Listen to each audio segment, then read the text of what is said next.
Hello everyone, I am doctor H S Kumawat. हम देख रहे थे रिडेम्पशन ऑफ प्रेफरेंस शेयर्स।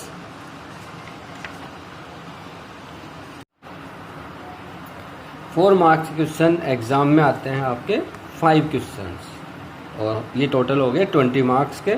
तो हम देखते हैं किस टाइप के क्वेश्चन, क्योंकि जो मैं आपको बता रहा हूँ ये ऑल प्रीवियस एग्जाम में आ चुके हैं। तो आप देखिए 4 मार्क्स के क्वेश्चन, ये state any 3 provisions of companies act, यानी आपको प्रोविजंस पूछ रहा है new companies act 2013 regarding the redemption of preference share. Preference share के रिडेम्पशन से संबंधित जो प्रोविजंस है कंपनीज एक्ट 2013 में, उसको आपको बताना है। ये 3 प्रोविजंस ही पूछ रहा है, तो हम अभी एक्सप्लेन करते हैं।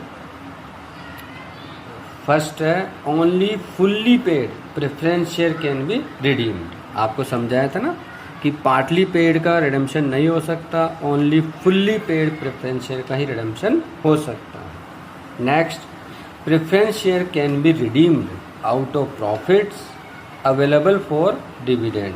मीन्स मैंने आपको बताया था या तो रिडेम्पशन प्रॉफिट में से हो सकता है या नए शेयर इशू करके, या थर्ड मेथड में था कुछ प्रॉफिट में से कुछ नए शेयर इशू करके, और फोर्थ मेथड था कन्वर्जन से। तो ये बोल रहा है कि preference share redeemed out of profits, यानी लाभों में से हम शोधन कर रहे हैं, और प्रॉफिट कौन से यूज करते हैं, जो अवेलेबल होते हैं फॉर द डिविडेंड। तो आउट ऑफ प्रॉफिट में से कर सकते हैं या out of proceeds of fresh issue. It will be issue equity shares और new preference shares. Next provision है इफ रिडेम्पशन ऑन प्रीमियम। मैंने आपको बताया था यदि हम प्रीमियम पर रिडेम्पशन कर रहे हैं तो पहले हम उसका प्रोविजन बनाते हैं, और प्रोविजन के लिए क्या यूज करेंगे, सबसे पहले हम सिक्योरिटीज प्रीमियम को यूज करते हैं, और फिर यदि कम पड़ जाती है तो हम फ्री रिजर्व्स यूज करते हैं। तो the premium shall be provided means provision out of securities premium account और out of free reserves. Next question, What are the methods of redemption of preference shares? यानी redemption के लिए कौन कौन से methods है। मैंने आपको 4 methods एक्सप्लेन किए थे, मैं वापस रिपीट कर देता हूँ एक बार। ये देखिए, आपको 4 methods बताए थे। लाभों में से शोधन मीन्स आउट ऑफ प्रॉफिट्स, नए शेयर इशू करके means new share issue, and आंशिक रूप से लाभों में से और आंशिक रूप से नए शेयर इशू करके, and the last method is अंश परिवर्तन द्वारा शोधन मीन्स कन्वर्जन। तो इसमें वही पूछा आपसे कि what are the methods of redemption of preference share. The redemption can be made by any one of the following method. ये 4 मेथड्स के नेम है: redemption out of profits, redemption out of proceeds of new share issue, partly from out of profits and partly out of new share issue, और last method है conversion into equity shares और new preference shares.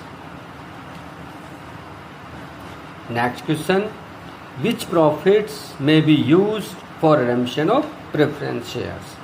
मैंने आपको ये 2 marks में बताया और 4 marks का भी आ सकता है कि कौन कौन से प्रॉफिट्स हम यूज कर सकते हैं फॉर द रिडेम्पशन। तो आपको बताया था general reserve, profit and loss account का net profit, dividend, equalisation fund, insurance fund, workmen compensation fund and workmen accident fund, और जो भी क्वेश्चन में दे रखा है। And the next question, what is capital redemption reserve. ये पूछ रहा है CRR क्या है। हम बताते हैं आपको। Capital redemption reserve is created at the time of redemption. यानी ये कब करते हैं हम, जब लाभों में से शोधन करते हैं तो हम क्या करते हैं, जितनी राशि प्रॉफिट में से यूज करेंगे उतनी अमाउंट हम कैपिटल रिडेम्पशन रिजर्व में ट्रांसफर करते हैं। तो ये अकाउंट कब बनता है, CRR is created at the time of redemption of preference share out of profits. जब लाभों में से शोधन करते हैं जब ये अकाउंट बनता है capital redemption reserve. Capital redemption reserve can be used, मैंने आपको बताया था बोनस शेयर इश्यू में कर सकते हैं या कैपिटल रिडक्शन में कर सकते हैं। तो ये बिल्कुल क्लियर है। Capital redemption reserve can be used to issue fully paid bonus shares bonus shares में यूज कर सकते हैं, और टू रिड्यूस कैपिटल रिडक्शन, जब हम इंटरनल रिकंस्ट्रक्शन वाला चैप्टर करेंगे उस समय ये समझ में आएगा आपको। रिड्यूस कैपिटल रिडक्शन में हम CRR को यूज कर सकते हैं। कैपिटल रिडम्पशन रिजर्व को बैलेंस शीट में कहाँ शो करते हैं, मैंने आपको बनाकर दिखाया था। ये देखिए बैलेंस शीट में फर्स्ट हेडिंग होती है इक्विटी एंड लाइबिलिटीज, उसके अंडर में हेडिंग आती है शेयर होल्डर्स फंड, उसकी सब हेडिंग रिजर्व एंड सरप्लस। तो ये कहाँ आता है, सब हेडिंग रिजर्व एंड सरप्लस, उसके अंडर में लिखते हैं हम कैपिटल रिडम्पशन रिजर्व। तो आपको आंसर ऐसे शो करना है, capital redemption reserve show in liability side of balance sheet under sub head reserve and surplus. Okay, next question, ये देखिए practical question. S limited decided to redeem its 1,20,000 share, means ये quantity है और एक share है 10 rupees का, तो आपको 12 लाख रुपीज़ चाहिए रिडम्पशन के टाइम, 12 लाख रुपीज़ चाहिए। तो हम देखते हैं क्या क्या अवेलेबल है।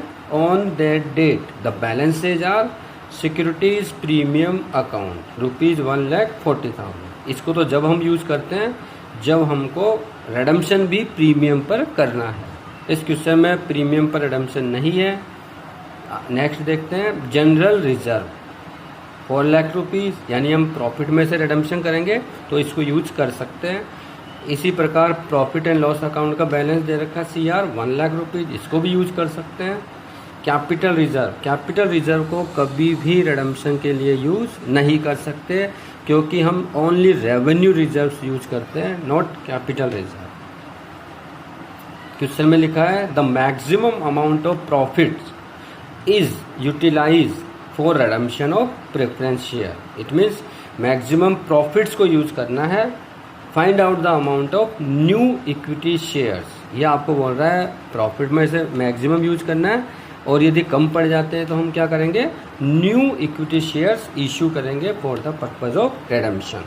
तो हम देखते हैं, आपको चाहिए थे 12 लाख रुपीज़ और अवेलेबल कितने हैं आपके पास, 4 लाख तो जनरल रिजर्व में है एंड 1 लाख रुपीज़ है प्रॉफिट एंड लॉस अकाउंट में, तो 5 लाख रुपीज़ है। तो हम देखते हैं 12 लाख रुपीज़ आपको रिडम्पशन के लिए चाहिए और 5 लाख रुपीज़ आपके पास है, तो रिमेनिंग 7 लाख रुपीज़ आपको, उसके लिए हम क्या करेंगे, न्यू इक्विटी शेयर इशू करेंगे। तो हमारे पास 7 लाख रुपीज़ आ जाएंगे और हम इजीली रिडम्पशन कर सकते हैं। I think you understand these short questions for the 2 marks and 4 marks. Thank you.